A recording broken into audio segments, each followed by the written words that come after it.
누가복음 9장 찾겠습니다. 누가복음 9장 28절입니다. 신약성경 107페이지 누가복음 9장 28절.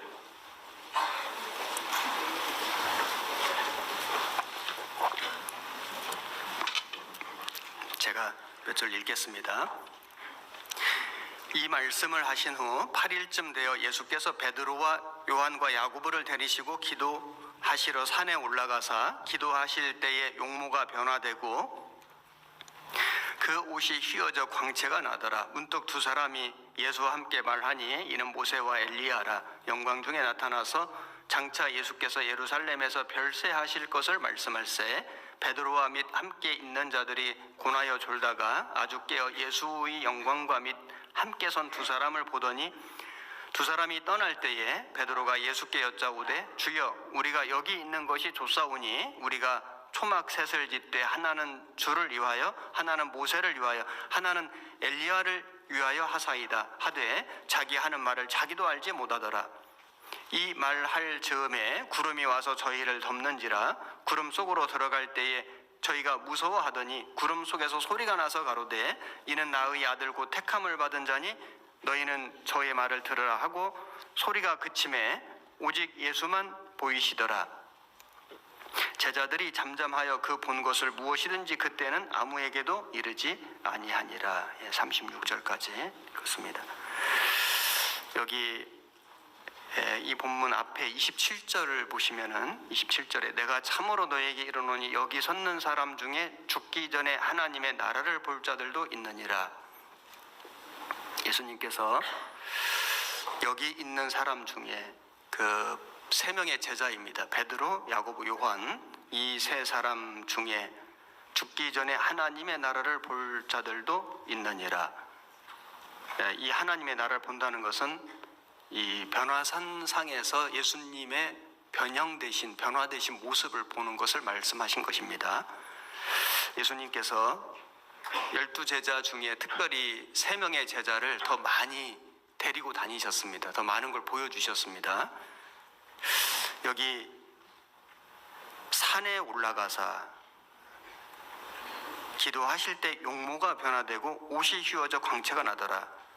이 변화산 사건, 이것은 예수님의 재림을 미리 보여주신 것인데 성경의 핵심이 예수님의 초림과 재림입니다. 구약 예수님의 초림을 약속하셨고 또 신구약이 예수님의 재림을 약속하셨습니다. 그래서 성경의 핵심 요약을 하면은 예수님의 초림과 재림이다.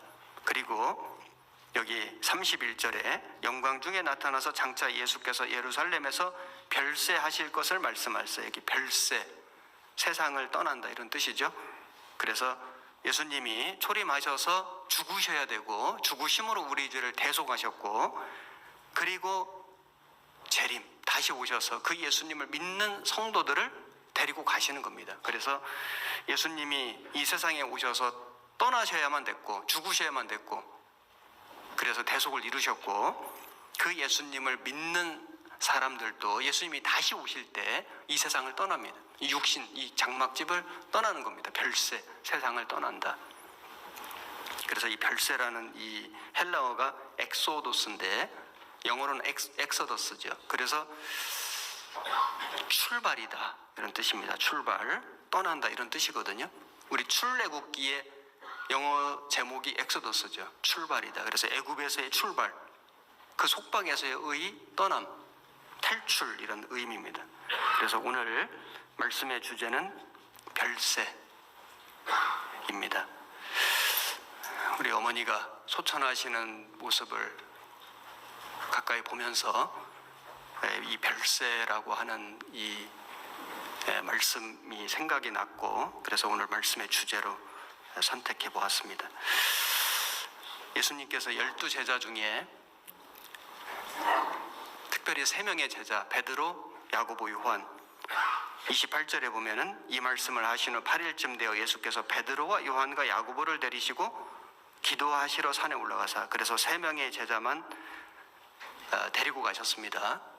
공생의 기간에 이 3명의 제자를 더 많이 대화하시고 더 많이 데리고 다니시고 더 많은 걸 보여주셨습니다.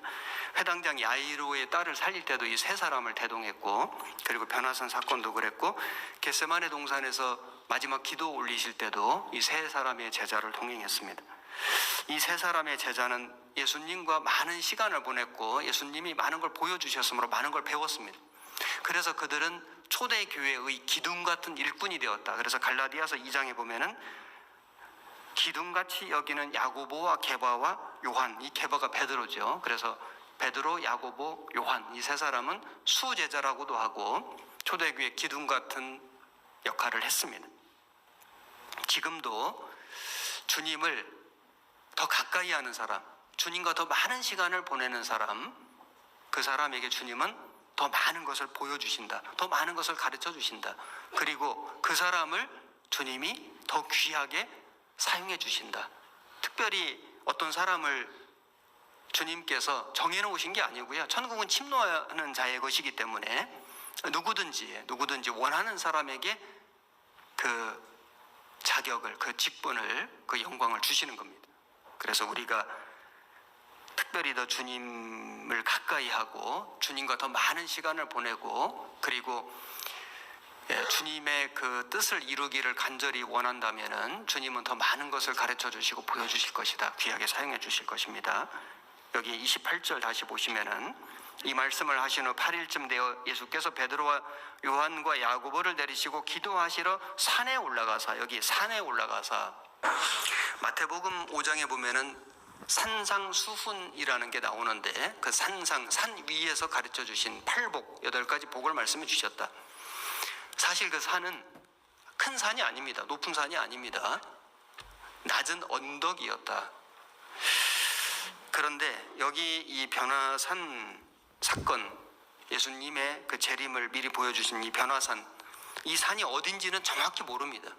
학자들마다 견해가 좀 다른데, 어떤 학자는 갈릴리에 있는 다볼산이라고도 하고 이게 한 540m 정도 되거든요.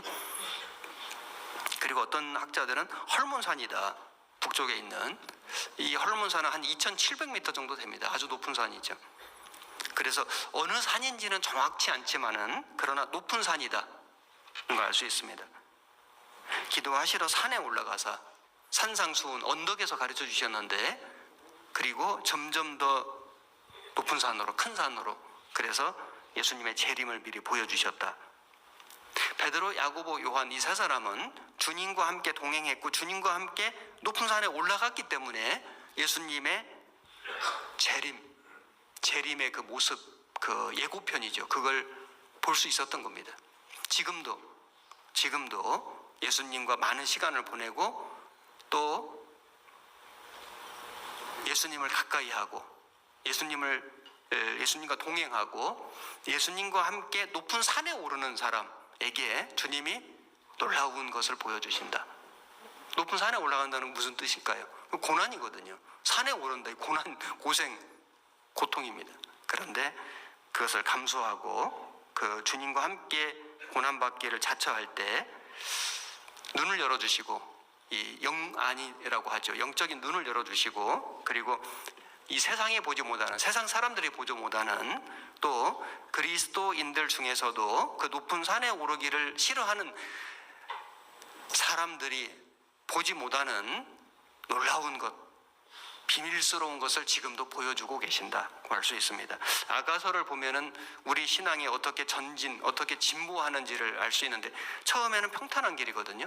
점점점 높은 곳으로 올라가고 나중에는 먼 곳까지 가는 겁니다. 이게 신앙의 진보, 신앙의 전진의 모습이라고 할 수 있는데, 여기 누가복음 9장에 줄을 넣어서 표시를 해놓으시고 아가서 1장을 찾아보겠습니다. 아가서 1장 2절입니다. 구약성경 961페이지 아가서 1장 2절 제가 읽겠습니다. 내게 입맞추기를 원하니 네 사랑이 포도주보다 나음이로구나. 이 아가서는 아름다운 노래, 송 오브 송즈라고, 이 노래 중에 노래다, 아름다운 노래다, 이런 뜻인데, 솔로몬 왕과 술람 여인과의 사랑의 노래입니다. 물론 우리 주님하고 성도의 사랑의 노래를 비유적으로 표현하신 것입니다. 여기 사랑의 시작이 뭐냐? 입맞춤이다. 그래서 주님께 입맞춤하는, 이게 뭐냐면 주님의 사랑을 받아들이는 것이고 주님의 사랑을 깨닫는 것이고 영혼이 구원받는 겁니다.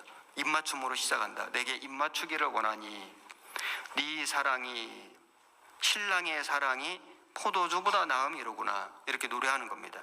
그 다음에 4절에 보시면 왕이 나를 침궁으로 이끌어 들이시니 너는 나를 인도하라. 우리가 너를 따라 달려가리라. 우리가 너를 인하여 기뻐하며 즐거워하니 네 사랑이 포도주에서 진함이라. 처녀들이 너를 사랑함이 마땅하니라. 나를 침궁으로, 왕이, 주님이, 침궁이 뭐냐면은 그 침실이잖아요. 부부가 들어가는 은밀한, 아주 친밀한 장소가 침궁이라고 할 수 있습니다. 그래서 구원을 받은 이후에 우리 주님하고 단둘이 만나는, 우리가 코람데오, 주 앞에서 신전의식, 주님 앞에서 살아가는, 그래서 우리가 함께 교회를 이루고 함께 주님을 만나지만은 특별히 우리는 개인적으로, 사실 신앙이라는 게 1대1이거든요. 나와 주님.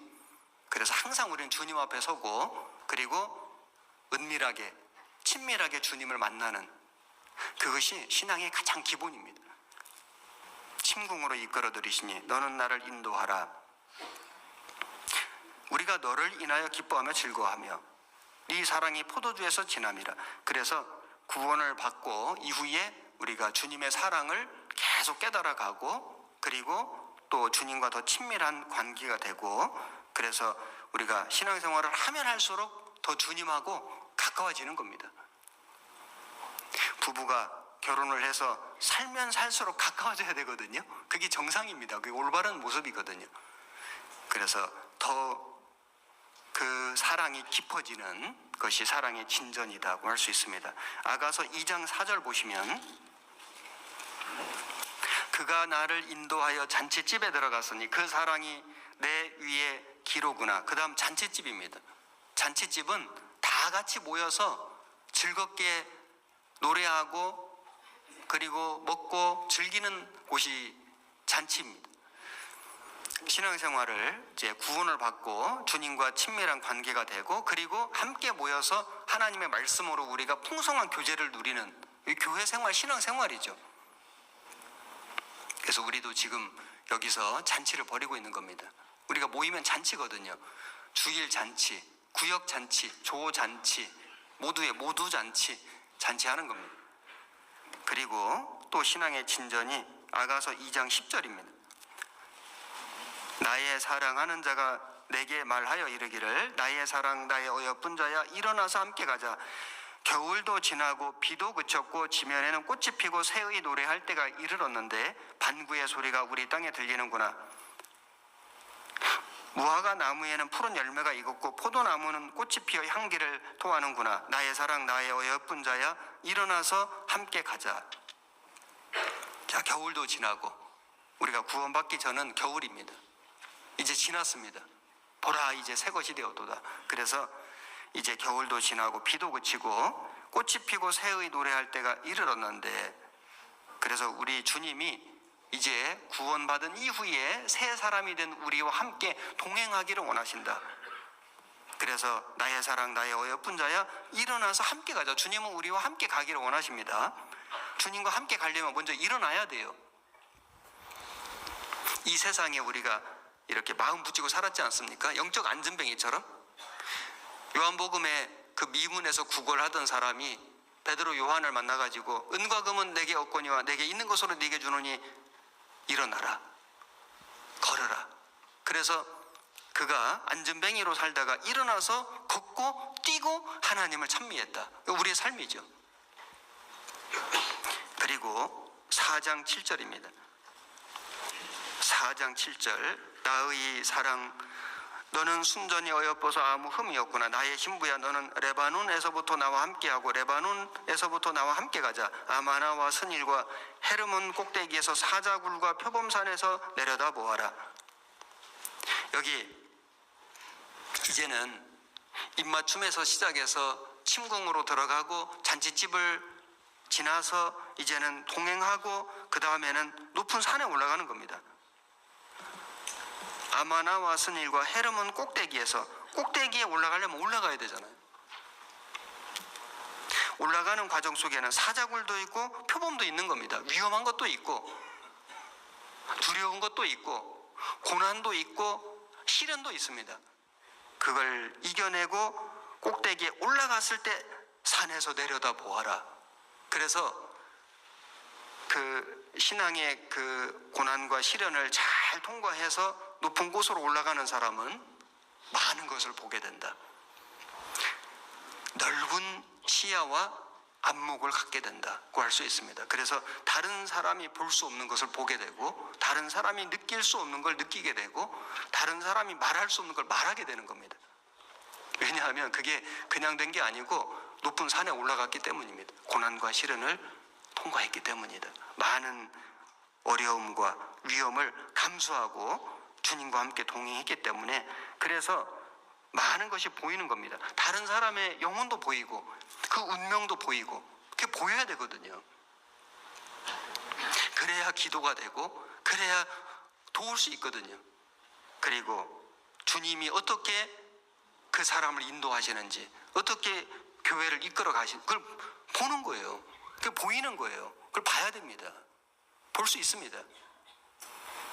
그리고 주님이 얼마나 능력이 있으신 분인지, 얼마나 위대하신 분인지, 그리고 그 주님 앞에 살아가는 내가 오늘 왜 살아야 되는지, 내 인생을 어떻게 살아야 하는지 그게 보이는 거예요. 그걸 보여주시는 겁니다. 누가 그걸 더 많이 볼 수 있고 넓게 볼 수 있냐면은 주님과 함께 동행하고 주님과 함께 높은 산에 오르는, 많은 위험과 어려움을 감수하는 사람, 그 성도에게 산에서 내려다 보아라, 볼 수 있는 안목을 주시는 겁니다. 그리고 7장 10절,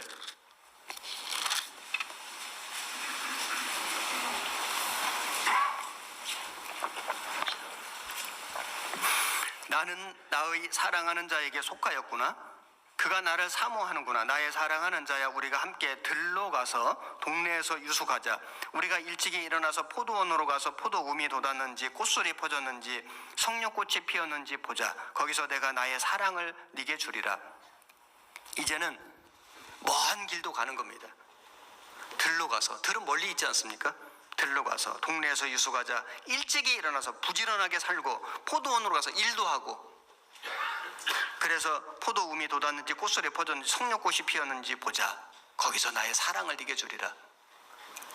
처음에는 입맞춤으로, 영혼의 구원으로 시작을 해가지고 주님과 은밀한 친밀한 사랑을 나누고, 그리고 잔치 함께 교제하고 풍성하게 주님의 말씀을 같이 먹고 같이 즐겁게 신앙생활을 하고, 그리고 주님과 동행하고, 그리고 높은 산에 올라가고, 그리고 먼 곳에 가고, 그래서 우리가 선교하러 가는 겁니다.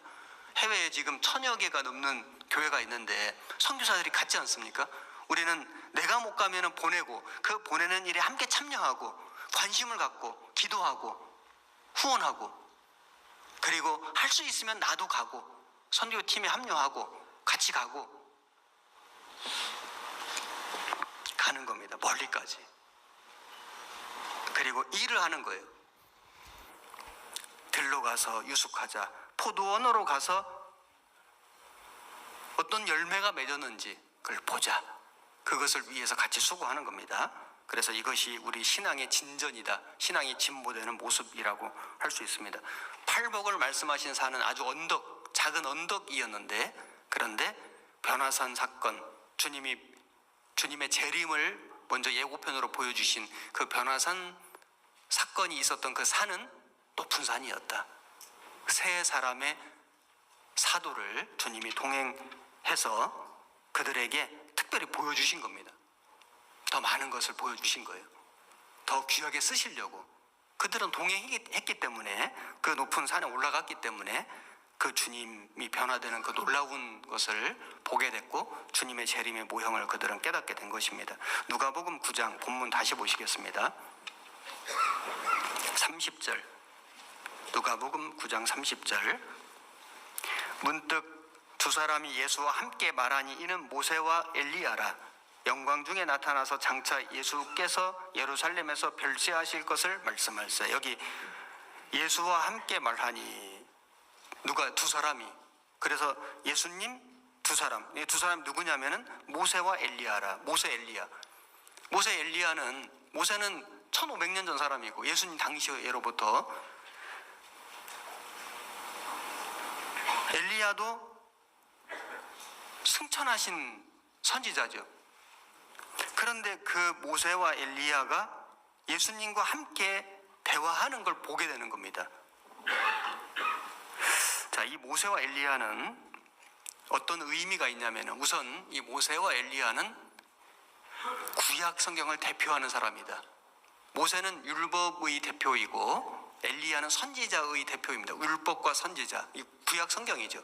구약 성경을 대표하는 인물이다라고 할 수 있고, 그래서 이 구약 성경의 핵심이 서두에 말씀드린 것처럼 예수님의 초림과 재림, 성경 전체 핵심이 예수님과 초림과 재림이거든요.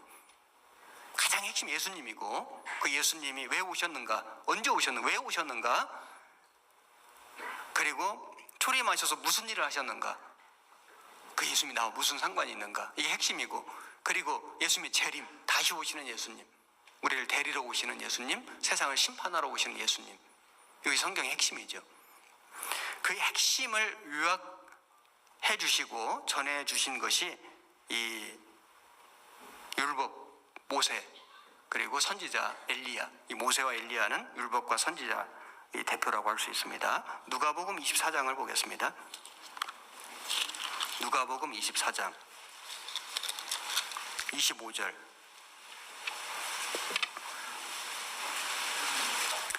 140페이지에 25절에 가라사대 미련하고 선지자들의 말한 모든 것을 마음에 더디 믿는 자들이여, 그리스도가 이런 고난을 받고 자기의 영광에 들어가야 할 것이 아니냐 하시고, 이에 모세와 및 모든 선지자의 글로 시작하여 모든 성경에 쓴 바 자기에 관한 것을 자세히 설명하시니라. 여기 선지자들의 말한 모든 것을 마음에 더디 믿는 자들이여, 선지자들이 뭘 말했습니까? 그리스도가 먼저 고난받고 후에 영광 들어간다. 이것이 선지자들이 말한 핵심이거든요. 구약성경의 핵심입니다. 예수님의 초림과 재림, 예수님의 고난과 영광. 그런데 그래서 이 율법과 선지자들이 구약성경에 이것을 계속 증거하였는데 유대인들은 못 믿은 거예요. 초림하신 예수님을 보고도 못 믿은 겁니다. 알지 못한 겁니다. 그래서 불신하고 배척한 겁니다. 그 형벌을 받은 겁니다. 자, 그리고 이 모세와 엘리야는 한편으로는 성도의 대표인데, 특별히 모세는 신앙생활을 하다가 돌아가신 우리 믿음의 선진들, 육신이 죽어서 흙으로 돌아간, 그리고 장차 예수님이 재림하실 때 부활될 성도의 모습이고, 그 다음에 엘리야는 회리바람 타고 승천했죠. 살아서 올라갔습니다. 그래서 엘리야는 살아서 주님의 재림을 맞이하는 사람들, 우리 시대 사람들이라고 할 수 있죠. 그래서 이 모세와 엘리야, 모세는 구원받고 신앙생활을 하다가 죽어서 흙으로 돌아갔지만은 장차 주님 재림하실 때 부활될 성도의 모습이고, 엘리야는 살아서 예수님의 재림을 맞이하는 성도들의 모습이라고 할 수 있습니다. 데살로니가전서 4장을 찾겠습니다. 16절, 데살로니가전서 4장 16절. 331페이지입니다.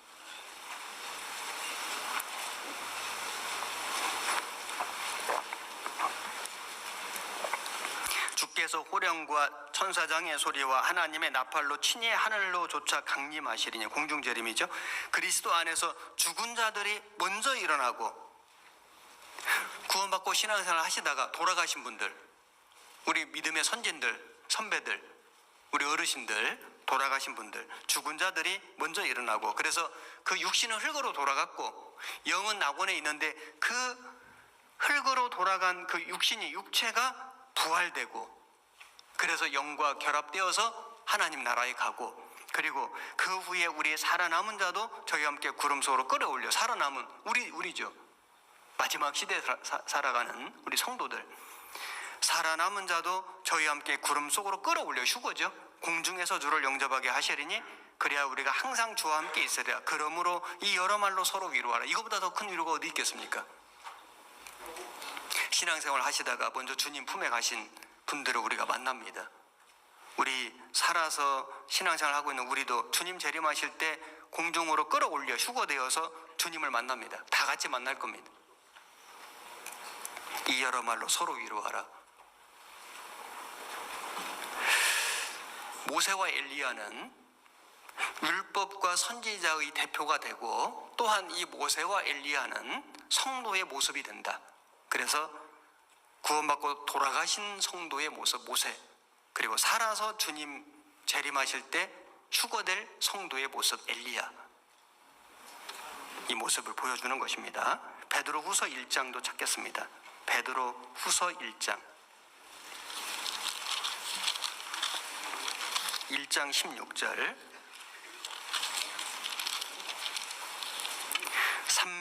384페이지입니다. 16절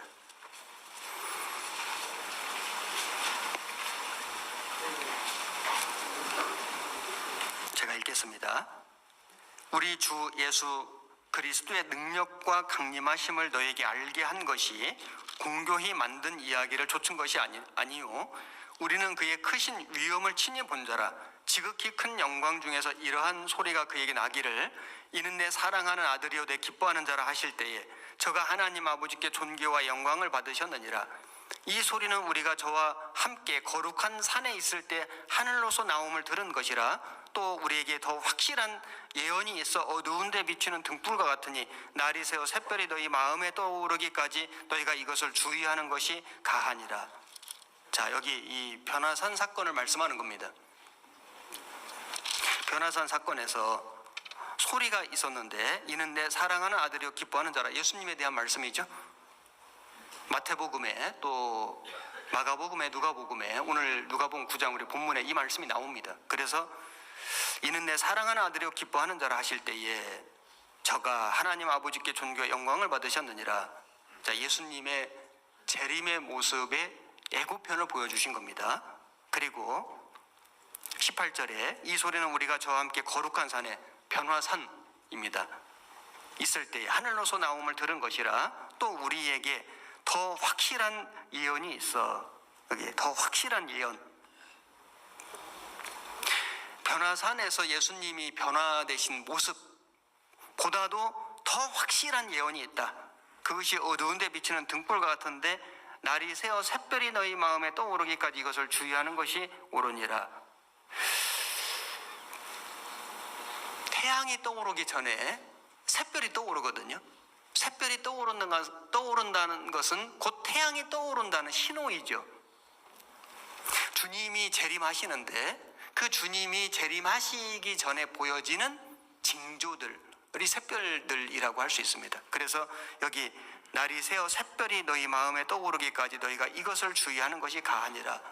예수님이 재림하실 때 미리 보여지는 징조들이 있다. 우리 시대 그걸 다 보고 있지 않습니까? 샛별을 보고 있는 겁니다.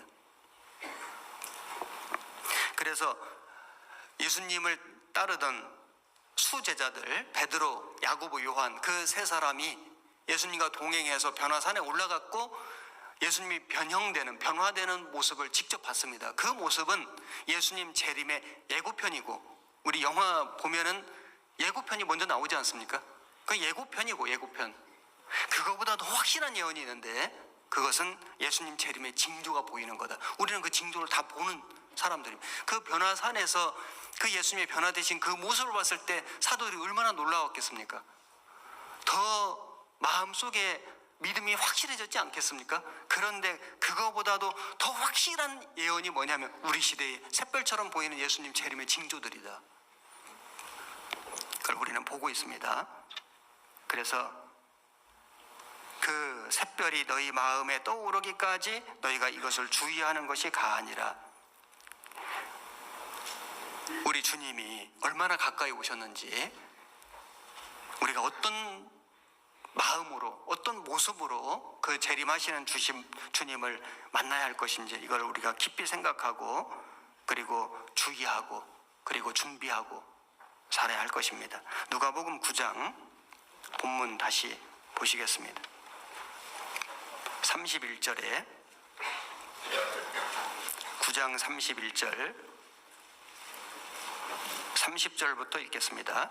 문득 두 사람이 예수와 함께 말하니 이는 모세와 엘리야라. 영광 중에 나타나서 장차 예수께서 예루살렘에서 별세하실 것을 말씀할세 베드로와 및 함께 있는 자들이 군하여 졸다가 아주 깨어 예수의 영광과 및 함께 선 두 사람을 보더니 두 사람이 떠날 때에 베드로가 예수께 여짜오되 주여 우리가 여기 있는 것이 좋사오니 우리가 초막 셋을 짓되 하나는 주를 위하여 하나는 모세를 위하여 하나는 엘리야를 위하여 하사이다 하되 자기 하는 말을 자기도 알지 못하더라. 여기 이 모습에서 이 변화산에서 이 모습에서 장차 우리가 휴거되어 주님을 만났을 때 그 천국의 모습을 일부 알 수 있습니다. 우선은 여기 제자들이 모세와 엘리야를 만났습니다. 모세와 엘리야, 모세는 주 전 1500년, 지금부터 3500년 전 사람이고 엘리야는 회리바람 타고 승천한 선지자죠. 그들을 만났습니다. 그들이 안 보이지만 지금 우리가 그들을 볼 수가 없지만은 그들의 존재 자체가 사라진 것이 아니고 그들은 지금 살아있다. 다른 모습으로, 다른 세계에서 변화된 모습으로, 영광스럽게 변화된 모습으로 영광스러운 나라에서, 영원한 천국에서 그들은 살아있다. 이것을 알 수 있습니다. 그리고 베드로는 그 모세와 엘리야를 한 번도 본 적은 없지 않습니까? 사진 같은 것도 없었을 겁니다. 영상도 물론 없고요. 그런데 그 모세와 엘리야를 금방 알아보았다. 우리가 지금은 여기 있는 우리 형제 자매님들도 숫자가 많기 때문에 서로 몰라가지고 명찰 폐용했지 않습니까? 서로 잘 모를 수가 있기 때문에 서로 더 친밀하게 알고 더 많은 유익한 교제를 나누기 위해서 이런 것도 필요하다고 생각합니다. 그런데 천국에 가면요, 우리끼리는 물론이고요, 우리가 한 번도 본 적이 없는 아브라함, 이삭, 야곱을 금방 알아볼 겁니다. 혹시 누구신지요? 이런 일이 없을 겁니다. 제가 가끔 당황스러울 때가 있는데 어떤 분들을 이렇게 뭐 학예 수양회든지 어디서 만나 목사님 저 아시지요? 그러면 정말 당황스러울 때가 있거든요. 물론 아는 분도 있지만 모를 수도 있거든요. 그럼 네, 예, 뭐 이러고 이제 이렇게 참 좀 죄송스러울 때가 있는데 제가 누굽니다 이러면 참 좋은데 저 아시지요? 이러면은 알아야 되는데 몰라서 너무 마음이 참 죄송하고 그렇습니다. 천국에 가면은 명찰 필요 없습니다. 뭐 자기 소개할 필요 없습니다. 금방 알 겁니다. 베드로, 야고보, 요한 금방 알아볼 겁니다. 우리가 지금은 거울로 보는 것 같이 희미하나 그때에는 얼굴과 얼굴을 대하여 볼 것이요 모든 것이 다 확실해지고 선명해지고 완전해지고 우리의 지식도 완전해지거든요. 하나님을 다 알게 되고요, 주님을 다 알고요, 그리고 모든 믿음의 선진들을 다 알고 하나님의 비밀, 계획, 뜻, 왜 주님이 나를 그곳에서 부르셨는지, 구원하셨는지, 왜 내게 그때 어떤 고난을 허락하셨는지, 왜 내게 그때 그런 고통을 주님께서 주셨는지 지금은 우리가 희미하게 알죠. 그럴 것이다, 아마도 그럴 것이다. 그런데 그때는 그래서 그렇게 하셨구나, 모든 것을 알게 되고 모든 것에 감사하게 될 겁니다. 그래서 그렇게 하셨구나, 주님의 뜻을, 그 주님의 마음을, 그 주님의 사랑을 완전하게 알 것이다. 지금은 우리가 부분적으로 하나 그때는 주께서 나를 아신 것 같이 내가 온전히 알리라. 그래서 정말 하나님께 영광을 돌리게 될 겁니다. 모든 믿음의 선진들을 우리가 다 만나게 되고 그들을 즉시 알아보게 될 것이다. 그리고 제자들이 말하기를 주여 우리가 여기 있는 것이 좋사오니 우리가 초막 셋을 짓되 하나는 주를 위하여 하나는 모세를 위하여 하나는 엘리야를 위하여 하사이다. 여기 있는 것이 좋사오니 거기 산이거든요. 사실 거기 무슨 좋은 곳이 아닙니다. 그런데도 왜 여기 있는 것이 좋다고 했습니까? 거기에서 변화되신 주님을 만났고 재림하시는 영광스러운 주님을 만났고 주님의 그 모습을 보았고, 그리고 모세를 보았고, 그리고 엘리야를 보았고, 그 셋이 서로 대화하는 걸 보았기 때문에 사도들은 여기 있는 것이 좋소. 그것만으로도 그렇게 좋았다면은, 그래서 초막 셋을 짓고 여기에서 살기를 바랬다면은, 우리가 천국에 가면은, 천국에 가서 정말 우리 주님을 만나고, 그리고 우리 믿음의 선진들을 만나고, 다 만나고 온전히 알게 되고 주님 뜻을 다 깨닫게 된다면 얼마나 좋겠습니까? 여기 있는 것이 좋사오니. 그 변화산도 그렇게 좋았다면 천국은 이루 말할 수 없이 좋을 것이다. 얼마나 좋을 것이, 우린 지금 상상할 수가 없습니다. 그리고 31절에 영광 중에 나타나서 장차 예수께서 예루살렘에서 별세하실 것을 말씀할세. 여기 별세, 이 단어는 헬라어로 엑소도스입니다. 엑소도스, 이게 탈출, 출발, 떠남, 이제 이런 뜻인데, 출애굽기 제목이 영어로 엑소도스죠. 애굽에서의 탈출입니다. 애굽에서의 출발이다. 애굽을 떠나는 것이다. 출애굽기의 영적 교훈은 잘 알고 계실 텐데, 애굽은 이 세상이고요, 애굽의 왕 바로는 이 세상의 공중 권세 잡은 마귀 사단의 모습이고, 그리고 그 애굽에서 노예 생활하는, 억압받는, 고통받는 백성들, 이스라엘 백성들은 그 사단 마귀의 권세 속에서 고통받는 영혼들의 모습이고, 그래서 그들이 하나님께 부르짖을 때 하나님 모세를 보내주셨는데, 모세는 물론 예수 그리스도의 모형이고, 그 모세가 하나님의 능력으로 10가지 재앙을 내렸는데, 그 땅에, 그 애굽 땅에 있는 그들이 섬기는 신을 심판하신 거고요. 그리고 이스라엘 백성들이 이제 유월절 어린 양의 피를 힘입어서 이제 그 땅을 떠납니다. 애굽을 떠나죠. 엑소더스, 출발이다. 새로운 출발입니다. 가나안을 향해서, 애굽에서 가나안까지. 이것이 우리 성도들이 구원받고 주님 나라에 갈 때까지 과정, 여정이거든요. 엑소더스, 출발이다, 떠납니다. 그래서 구원받은 그리스도인들은 이제 그 주님의 별세를 계기로, 그 주님이 별세, 주님이 초림하셔서 죽으셨지 않습니까? 죽으시려고 오신 거예요. 처음부터 죽어주실 계획을 가지고 그 하나님의 정하신 뜻을 따라서 와서 이 잔을 내게서 지나가게 없어. 그러나 나의 원대로 마옵시고 아버지의 원대로 없어서. 그래서 순종하신 겁니다. 십자가에 나아가신 거죠. 그래서 내가 스스로 죽노라. 누가 나를 죽이는 게 아니라 스스로 죽노라. 주님은 하나님의 뜻에 순종해서 목숨을 버려주셨습니다. 죽어주셨습니다. 별세하셨다. 그래서 여기 예수께서 장차 예루살렘에서 별세하실 것을 말씀할세. 이게 영어 NIV 성경엔 디파처라고 돼 있거든요. 출발이다. 별세. 출발하실 것을 말씀하세요. 어디에서? 이 땅에서 어디론가 가시는 거예요. 없어지는 게 아니고 출발입니다. 출발. 떠나는 거예요. 떠나는 거. 없어지는 게 아니고. 예루살렘에서 출발하실 것을 말씀하세요. 다른 영어 성경에는 죽음이라고 되어 있는데, 이 죽음이 별세, 세상과 이별이 출발이다. 떠나는 것이다. 이런 것을 알 수 있습니다. 베드로 후서 1장을 찾아보겠습니다.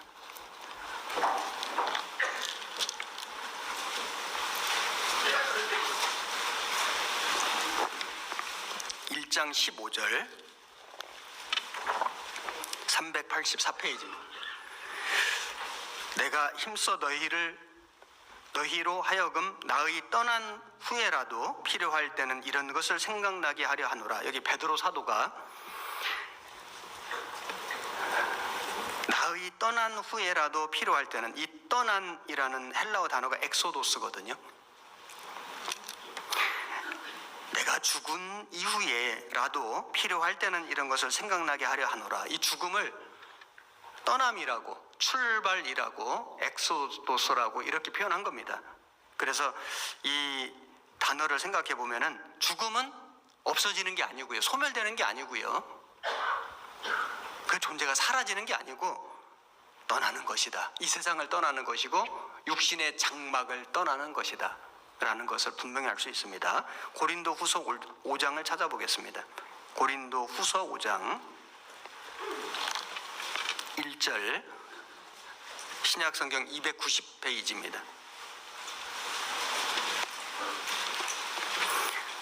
고린도후서 5장 1절 제가 읽겠습니다. 만일 땅에 있는 우리의 장막집이 무너지면 하나님께서 지으신 집 곧 손으로 지은 것이 아니요 하늘에 있는 영원한 집이 우리에게 있는 줄 아나니 과연 우리가 여기서 탄식하며 하늘로부터 오는 우리 처소로 덧입기를 간절히 사모하노니 이렇게 입으면 벗은 자들로 발견되지 않으려 함이라. 이 장막에 있는 우리가 짐진 것 같이 탄식하는 것은 벗고자 함이 아니요 오직 덧입고자 함이니 죽을 것이 생명에게 삼킨 바 되게 하려 함이라. 곧 이것을 우리에게 이루게 하시고 보증으로 성령을 우리에게 주신 이는 하나님이시니라. 여기 장막집이 나옵니다. 장막집. 이 집은 이 세상에 있는 하우스가 아닙니다. 장막으로 만들어진, 장막과 같은 우리의 육신, 육체, 우리 몸을 이야기하는 겁니다. 우리의 이 몸이 장막이다. 왜냐하면은 이 장막이 천막이거든요. 임시 거처다 그 말입니다. 그리고 흙으로 만들어진 집이기 때문에, 흙집이기 때문에요, 연약합니다. 별 가치가 없습니다. 화장을 하고 한 줌의 재가 되면은 정말 육체만 생각한다면 이렇게 허무할 수가 없습니다. 우리가 지금 이렇게 생각하고 눈으로 보고 말을 하고 그리고 귀로 듣고 손으로 움직이고 발로 걸어 다니고 음식을 먹고 살고 있지 않습니까? 대단하죠. 우리 육체가 정말 신묘막체가 한 겁니다. 정말 이 위대한 작품이에요. 그런데 죽으면요 정말 아무것도 아닙니다.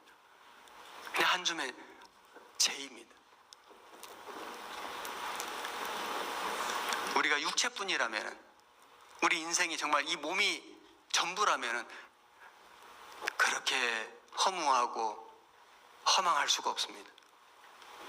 그런데 이 육체뿐이 아니지 않습니까? 이 몸이 전부가 아니지 않습니까?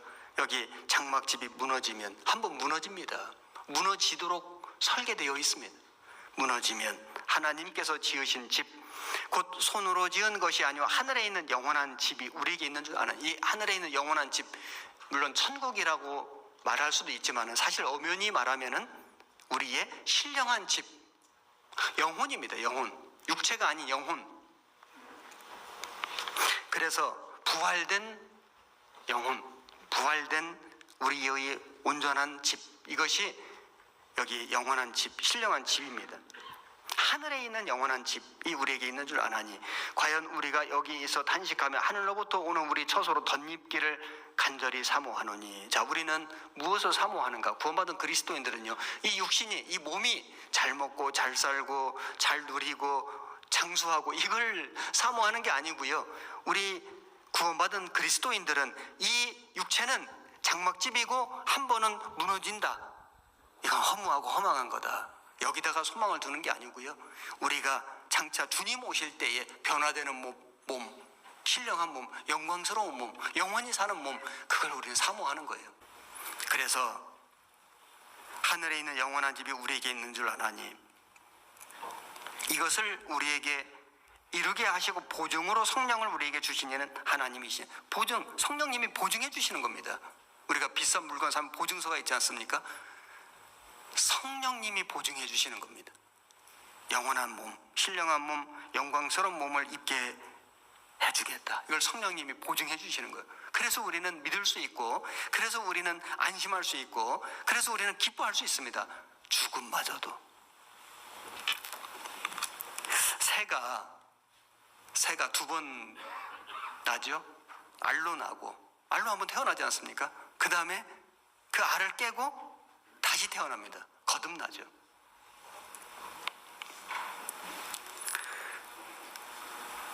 하늘을 나는 것은 두 번 난다. 우리가 영원한 하늘, 하나님의 나라에 가는 건 두 번 나야 됩니다. 그래서 우리 육신이 한번 태어나고 거듭나야 되죠. born again, 다시 태어나야 되죠. 영혼이. 그리고 우리 이 육신도 죽습니다. 그런데 끝이 아닌 부활이 있다. 신령한 몸으로, 영원한 영광스러운 몸으로 부활된다. 그래서 이 새가 이제 알로 나가지고 이제 거기서 다시 태어날 때 그 알을 깨고 나와야 되는 겁니다. 알을 깨고 나오는 순간에 좀 어려움이 있지 않겠습니까? 그 새가 그 알 속에서 이제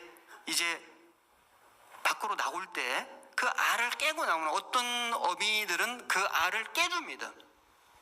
이 새끼가 그걸 다 못하기 때문에 알을 깨주는. 그래서 그 껍질을 깨고 나오는 아주 잠시의 고통이 있지만은 깨고 나와야 자유를 얻는 거예요. 그 알 속에 갇혀 있으면 안 되지 않습니까? 알을 깨고 밖으로 나와야 자유를 누릴 수 있고 하늘을 날 수 있는 거예요. 진짜 새가 되는 거죠. 구원받은 성도는 이 육신을 한번 깨고 나와야 됩니다. 육신을 한번 벗어야 되거든요. 이 장막집을 벗어나는, 그 장막집을 벗어나는 순간에 잠시의 아픔과 고통이 있다. 그래서 우리가 구원받고 신앙생활을 신실히 하시던 분들도 휴거되기 전까지는, 이 땅에 사는 동안에는 아프지 않습니까? 육신의 질병, 결국 아파서 질병으로 돌아가시는 거예요.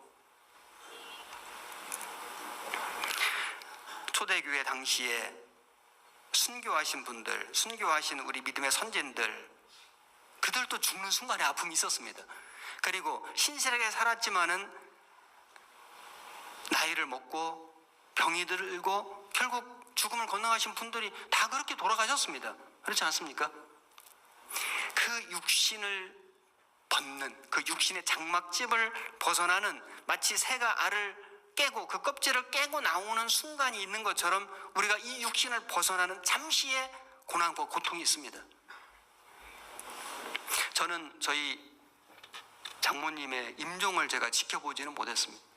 저희 자매가 이제 그 어머니의 임종을 지켜봤는데 인공호흡기를 했습니다. 자가호흡이 어렵기 때문에 인공호흡기를 했는데 코로 이렇게 삽입해서 했는데 그걸 오래 못 한다고 해요. 그래서 이제 다시 2주 지나면은 이렇게 이제 옮겨서 그걸 시술을 해서 이렇게 해야 되는데 그걸 할 수 있는 몸 상태가 전혀 안 됐습니다. 그걸 할 수가 없는 그런 상태였기 때문에 어머니 자신도 연명 치료를 하지 않겠다고 이미 다 유언하셨고요. 다 말씀하셨기 때문에, 그리고 할 수도 없었기 때문에 이제 인공호흡기를 제거하고 한 2, 3일 계셨는데 그 호흡이 잘 안 되니까 좀 고통스러우셨겠죠. 마지막 순간에 그런 어떤 육신의 껍질을 벗는 그 잠시의 그 고통, 그걸 이제 보면서 이제 우리 자매가 느낀 것은 그 육신을 벗는 과정이 잠깐 있는 거구나. 그래서 뭐 그리스도인들은 잠을 자듯 돌아가신다고, 그 말도 틀린 말이 아니고요. 여러 가지 모양이 다를 거라고 생각합니다. 왜냐하면 의식이 없는 분들은 그냥 그 고통 못 느끼시겠죠. 의식이 없으니까. 어머니 의식이 있었거든요.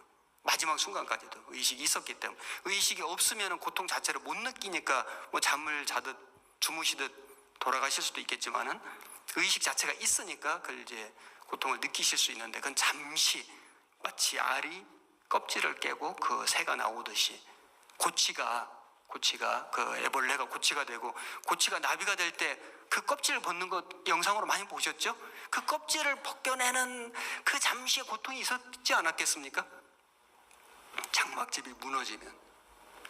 그래서 세상 사람들은 죽음을 두려워하는 이유가 그 죽는 순간에 그 고통이 얼마나 클 것인가, 그것 때문에, 그 다음에 죽음 이후의 세계를 모르기 때문에, 그리고 그 죄 때문에, 양심의 가책 때문에, 지옥의 두려움 때문에, 그리고 고통스러워하는 겁니다.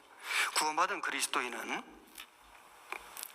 주님이 주신 약속이 있기 때문에, 부활의 약속, 신령한 몸을 입을 약속, 영광스럽게 될 약속, 주님의 영원한 나라에 들어갈 수 있는 약속이 너무나 확실하기 때문에, 분명하기 때문에 육신의 잠시의 껍질을 벗는 장막집이 무너지는 고통은 있을 수 있지만은 죽음을 이길 수 있다. 담대하게 죽음을 건너갈 수 있다. 그래서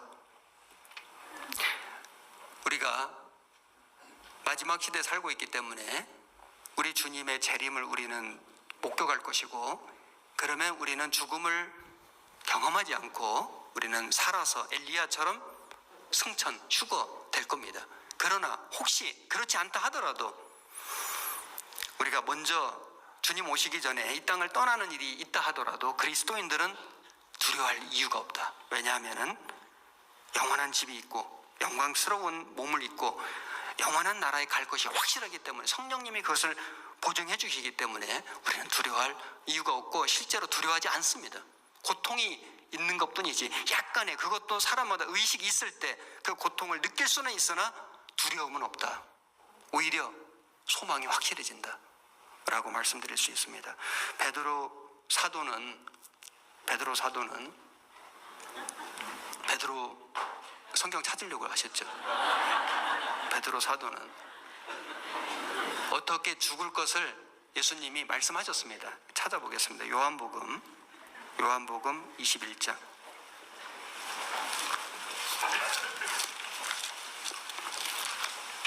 요한복음 21장 18절.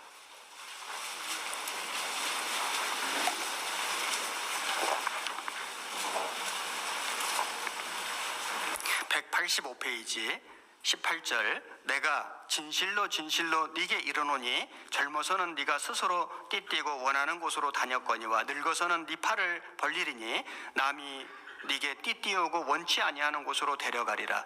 이 말씀을 하시면 베드로가 어떠한 죽음으로 하나님께 영광을 돌릴 것을 가리키심이로라. 이 말씀을 하시고 베드로에게 이르시되 나를 따르라 하시니, 여기 베드로가 어떠한 죽음으로 하나님께 영광 돌릴 것을 가리키심이로라. 베드로는 어떻게 죽을 것을 예수님이 정해놓으신 겁니다.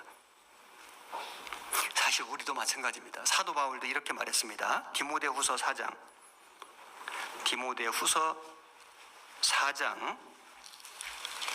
6절 345페이지.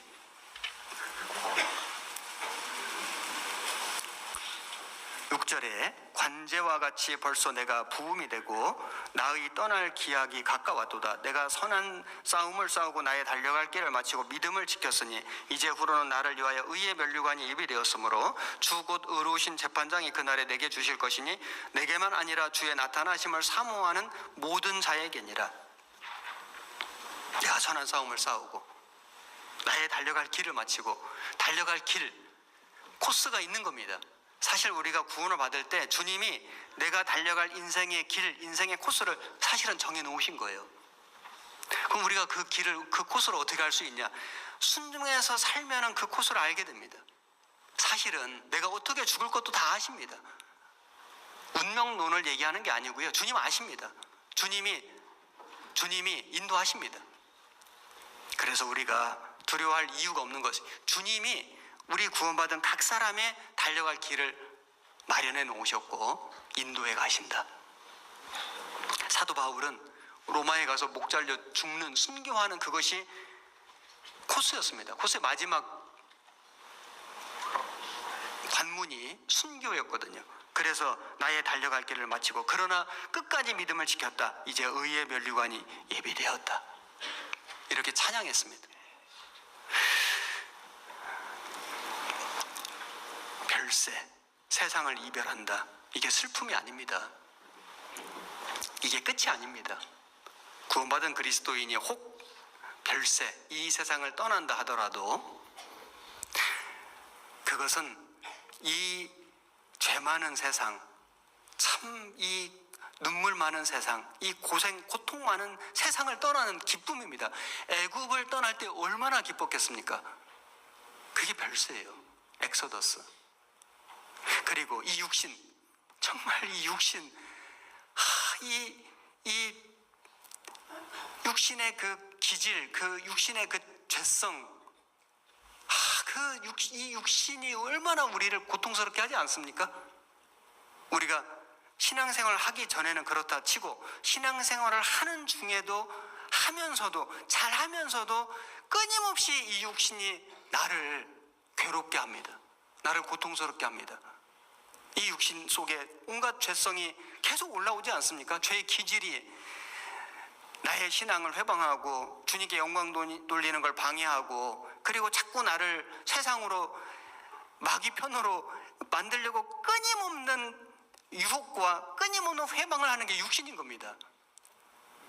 사도 바울도 내가 이 육신을 벗고 빨리 주님 나라에 가기를 바랬습니다. 우리도 때로는 주님 빨리 오셨으면 좋겠다.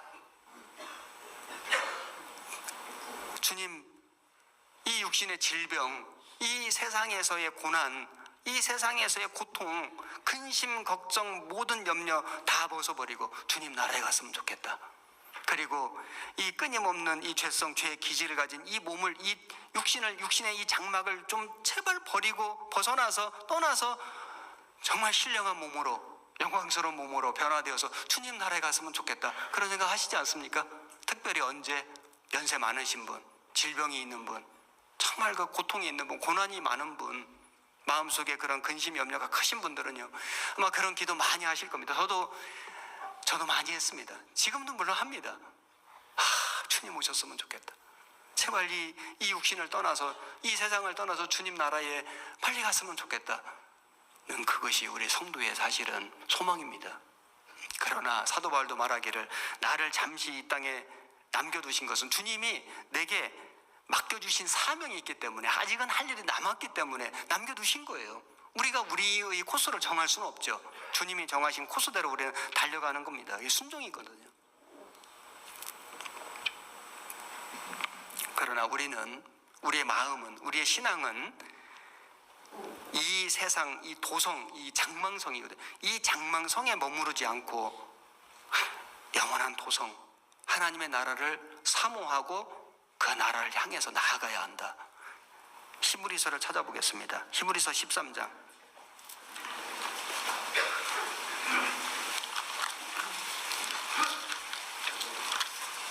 10절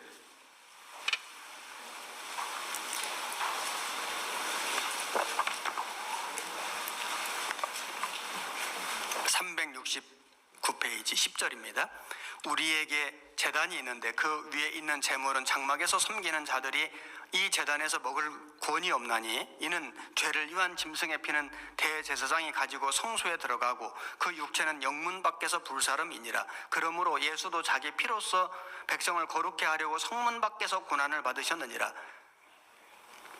13절 14절 같이 읽겠습니다. 그런즉 우리는 그 능욕을 지고 영문 밖으로 그에게 나아가자. 우리가 여기는 영구한 도성이 없고 오직 장차 올 것을 찾나니. 자, 영문 밖으로 그에게 나아가자. 여기 10절에 있는 우리에게 제단이 있는데, 이 우리는 히브리서는 히브리인들에게 주신 편지지만 여기 우리는 구원받은 그리스도인들입니다. 유대인이든지 이방인이든지 우리에게 제단이 있는데, 이 제단, 성전의 제단이 아니고요, 그건 다 모형이고 그 성막, 성전 모든 기구들은 다 예수님 가리키는 겁니다.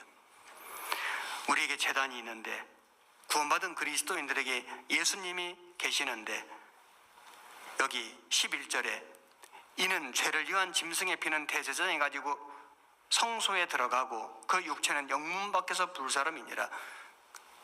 성막에서 제사를 지낼 때에 피는 그 지성소에 뿌리고 그 짐승의 육체는 영문 밖에서 불사름이니라. 이제 마지막에 다 제사 끝내고 영문 밖에서 불사르는 겁니다.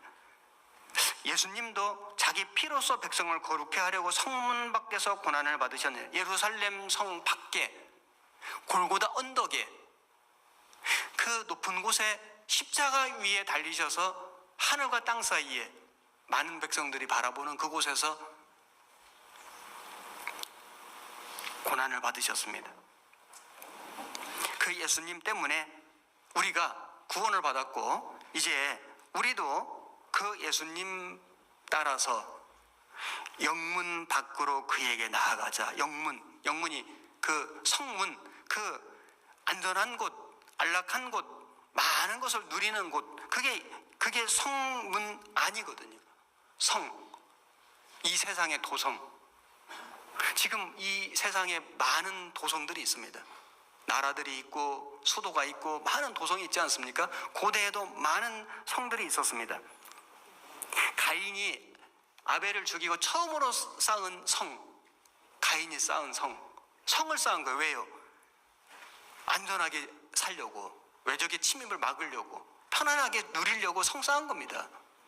장망성이죠. 그리고 노아의 후손들이 바벨탑 쌓았습니다. 이것도 성 쌓은 겁니다. 우리 이름을 내고 흩어짐을 하나님을 정면 대적한 거죠. 그리고 여리고성, 얼마나 견고했습니까? 그 여리고성이 여러 겹으로 되어 있고 거기 마차가 다닐 정도로 그렇게 그 폭이 넓고 큰 견고한 성이었습니다. 결국 무너졌지 않습니까? 니느웨 성, 에돔 바위성, 그리고 바벨론 성, 예루살렘 성 다 무너졌습니다. 그 당시에는 그렇게 크고 견고하고 위대한 성이라고 생각했던 그 성들이 역사 속에 다 무너졌습니다. 지금 많은 나라에 많은 도시가 있고 많은 성을 사람들이 쌓았습니다. 여기 우리 롯데월드인가요? 그 롯데타워인가? 거기가 몇 층이더라. 거기에 올라가 봤는데 층수를 잊어버렸네요. 참 사람들이 지금 전 세계 우리나라도 건축 기술이 뛰어나기 때문에 많은 높은 성을 쌓고 그런 빌딩을 건설하고 하지만은 다 무너집니다. 우리가 바라보는 성은 무엇인가? 우리는 이제 지금 이 땅에 비록 발을 딛고 살지만은 우리의 마음은 영원한 도성에 있다. 영원한 도성을 바라보고 우리가 주님이 죽으신 이 세상, 주님이 고난받으신 이 땅에서 우리가 여기서 안락을 누리고 여기서 우리가 행복을 누리고 여기서 우리가 즐거움을 누릴 것이 아니라 우리는 그 주님이 받으신 능욕을 짊어지고 자기 십자가를 지고 영문 밖으로 그에게 나아가자. 영문 밖이 뭘까요? 주님이 고난받으신 그곳에, 그 골고다 언덕에 비아 돌로로사 그 길을 따라서 거기서 우리가 그 고난받으신 주님께 나아가자. 그런데 우리에게 결국에 주어지는 건 뭐냐면 이 땅의 장망성이 아니고요, 영원한 도성. 여기 14절에 우리가 여기는 영구한 도성이 없고 오직 장차 올 것을 찾나니, 장차 올 것을 찾나니 영원한 도성이 있는 겁니다. 다시는 눈물이 없고 다시는 아픈 것이 없고 다시는 죽음이 없는 기쁨과 즐거움만 있는 정말 그 나라가, 그 성이 우리를 위해서 준비되어 있는 거예요. 이게 사실입니다. 우리는 그걸 바라보고 우리의 인생의 코스, 하나님이 정해주신 나의 길을, 믿음의 길을, 신앙의 길을 지금도 한 걸음씩 한 걸음씩 걸어가고 있는 겁니다. 결국 그 성 앞에 다다르고 그 성 안에 들어가고 그 성에서 우리 주님과 함께 영원히 살 겁니다. 그것이 약속이에요. 보증입니다. 그것이 우리 소망이고, 그래서 이 여러 말로 위로하고 그리고 이 사실을 모르는 사람에게 전하고 그걸 위해 사는 겁니다. 히브리서 10장 34절.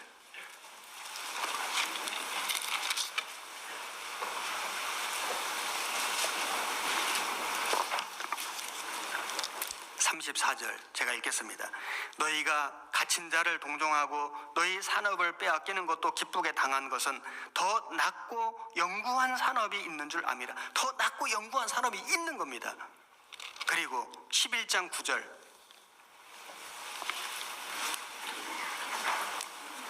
11장 9절. 믿음으로 저가 외방에 있는 것 같이 약속하신 땅에 우거하여 동일한 약속을 유업으로 함께 받은 이삭과 야곱으로 더불어 장막에 거하였으니 이는 하나님의 경영하시고 지으실 터가 있는 성을 바랐음이니라. 여기 이 아브라함, 이삭, 야곱이 사실은 부자입니다. 짐승이 많았습니다. 성 쌓을 수 있었습니다. 그런데 그들이 장막에 거했다. 왜 그랬을까요? 결국은 이 도성은 무너질 것이기 때문에, 그래서 그들은 장차 올 주님의 영원한 도성을 바라보고 장막에 거한 거예요. 하나님의 경영하시고 지으실 터가 있는 성, 영원한 도성을 바라보았다. 11장 16절, 저희가 이제는 더 나은 본향을 사모하니 곧 하늘에 있는 것이라. 그러므로 하나님이 저희 하나님이라 일컬음 받으심을 부끄러워 아니하시고 저희를 위하여 한 성을 예비하셨느니라.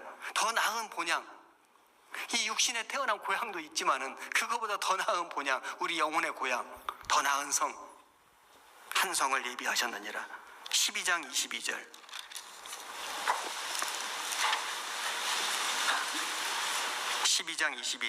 그러나 너희가 이른 곳은 시온산과 살아계신 하나님의 도성인 하늘의 예루살렘과 천만 천사와 하늘에 기록한 장자들의 총회와 교회와 만민의 심판자이신 하나님과 및 온전케 된 의인의 영들과 새 언약의 중보이신 예수와 및 아벨의 피보다 더 낫게 말하는 뿌림피니라. 여기 하늘의 예루살렘과 하나님의 도성, 하나님의 도성이 있는 겁니다.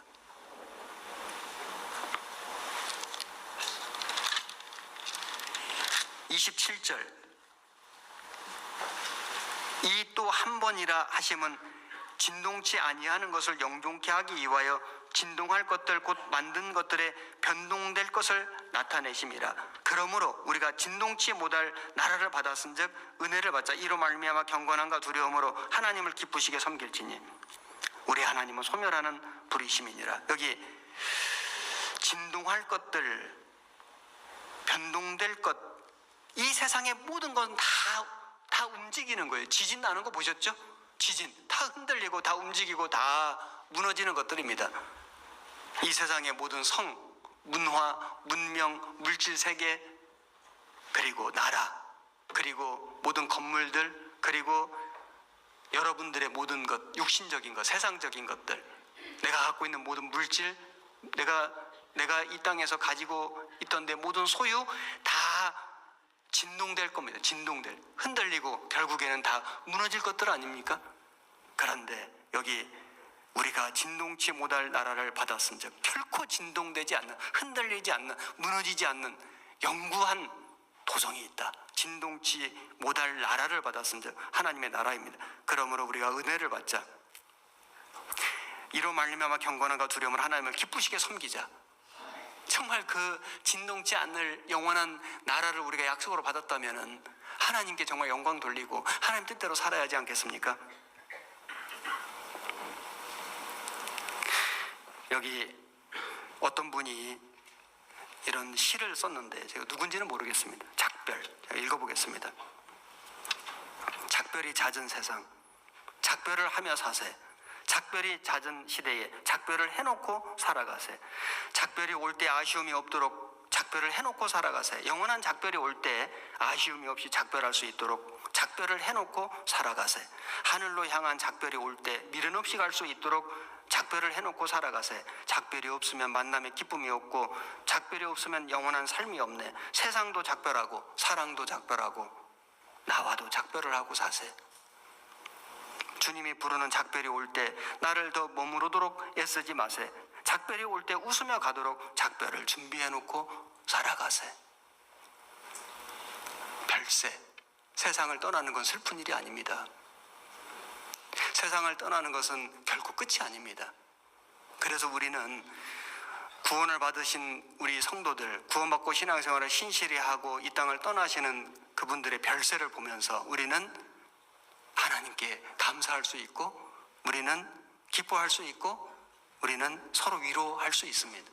성도의 죽는 것을 하나님이 기쁘게 보신다고 말씀하셨습니다. 왜 이 성도의 이 죽음이 기쁠까요? 예, 작별했습니다.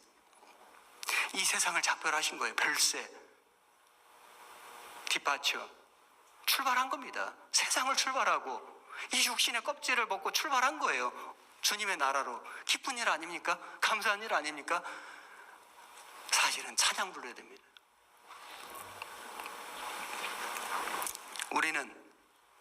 우리 시대는 주님을, 이 육신을 가진 상태에서 만날 수 있는 시대에 살고 있습니다. 그러나 우리가 비록 육신의 죽음을 경험하지 않고 주님 나라에 가더라도 우리의 마음은, 우리의 신앙은 이 세상 별세하고 살아야 한다. 세상에 마음 두지 말고 세상 것으로 울고 웃고 세상 것으로 아둥바둥 그렇게 살지 말고 열심히 살지 말라는 거 아닙니다. 우리는 정말 학생들은 열심히 공부하고 직장생활하고 사업하는 분들은 열심히 사업해서 돈을 벌고 그리고 그 물질을 귀하게 쓰고 가족끼리 서로 사랑하고 또 가정을 이루고 자녀를 출산하고 살아가야 합니다. 구원받기 전보다 더 우리는 성실하게, 더 올바르게, 더 열심히 살아가야 합니다. 그러나 달라진 것은 우리가 이 땅에 소망 두고 살지 않는다. 미련 두고 살지 않는다. 이 땅에 썩어질 것, 없어질 것, 진동될 것, 무너질 것을 위해서 살지 않는다. 그러다 무엇을 위해서 살 것인가? 진동치 않을 나라, 하나님의 영광과 하나님의 기업을 위해서, 하나님 우리에게 주신 사명을 위해서 우리는 살아간다. 영문 밖으로 그에게 나아가자. 비록 우리가 육신은 이 땅을 딛고 살지만은 우리의 마음은, 우리의 소망은 하늘에 두고 살아가야 한다.